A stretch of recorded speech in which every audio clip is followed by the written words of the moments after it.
பாமக தலைவர் அன்புமணி ராமதாஸ் மீதான வழக்கு விசாரணைக்கு தற்பொழுது இடைக்கால தடை விதிக்கப்பட்டிருக்கிறது. அண்மை செய்தியாக நாம் பார்த்துக் கொண்டிருக்கிறோம்.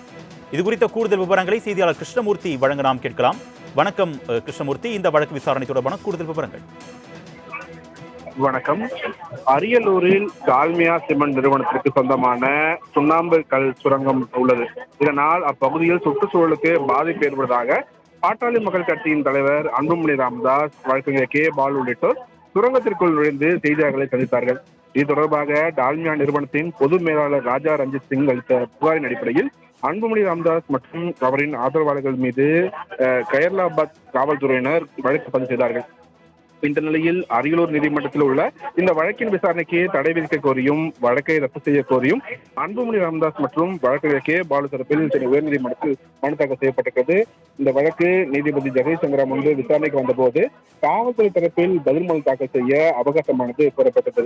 இந்த வழக்கை விசாரித்த நீதிபதி ஜெகதீஷ் சந்திரா போராட்டத்தில் எந்தவித வன்முறையும் நடைபெறவில்லை என்று கூறி இந்த வழக்கின் விசாரணைக்கு இடைக்கால தடை விதித்து தற்போது உத்தரவிட்டிருக்கிறார். மேலும் வழக்கின் விசாரணையை 4 வாரங்கள் தள்ளிவிட்டு நீதிபதி ஜெகதீஷ் சந்திரா உத்தரவிட்டிருக்கிறார்.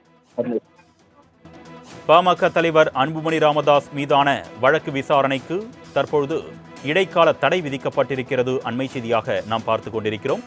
இதுகுறித்த கூடுதல் விவரங்களை செய்தியாளர் கிருஷ்ணமூர்த்தி வழங்க நாம் கேட்கலாம். வணக்கம் கிருஷ்ணமூர்த்தி, இந்த வழக்கு விசாரணை தொடர்பான கூடுதல் விவரங்கள். வணக்கம். அரியலூரில் டால்மியா சிமெண்ட் நிறுவனத்திற்கு சொந்தமான சுண்ணாம்பு கல் சுரங்கம் உள்ளது. இதனால் அப்பகுதியில் சுற்றுச்சூழலுக்கு பாதிப்பு ஏற்படுவதாக பாட்டாளி மக்கள் கட்சியின் தலைவர் அன்புமணி ராமதாஸ், வழக்கறிஞர் கே பால் உள்ளிட்டோர் சுரங்கத்திற்குள் நுழைந்து செய்தியாளர்களை சந்தித்தார்கள். இது தொடர்பாக டால்மியா நிறுவனத்தின் பொது மேலாளர் ராஜா ரஞ்சித் சிங் அளித்த புகாரின் அடிப்படையில் அன்புமணி ராமதாஸ் மற்றும் அவரின் ஆதரவாளர்கள் மீது கயர்லாபாத் காவல்துறையினர் வழக்கு பதிவு செய்தார்கள். இந்த நிலையில் அரியலூர் நீதிமன்றத்தில் உள்ள இந்த வழக்கின் விசாரணைக்கு தடை விதிக்க கோரியும் வழக்கை ரத்து செய்ய கோரியும் அன்புமணி ராமதாஸ் மற்றும் வழக்கறிஞர் கே பாலு தரப்பில் சென்னை உயர்நீதிமன்றத்தில் மனு தாக்கல் செய்யப்பட்டிருக்கிறது.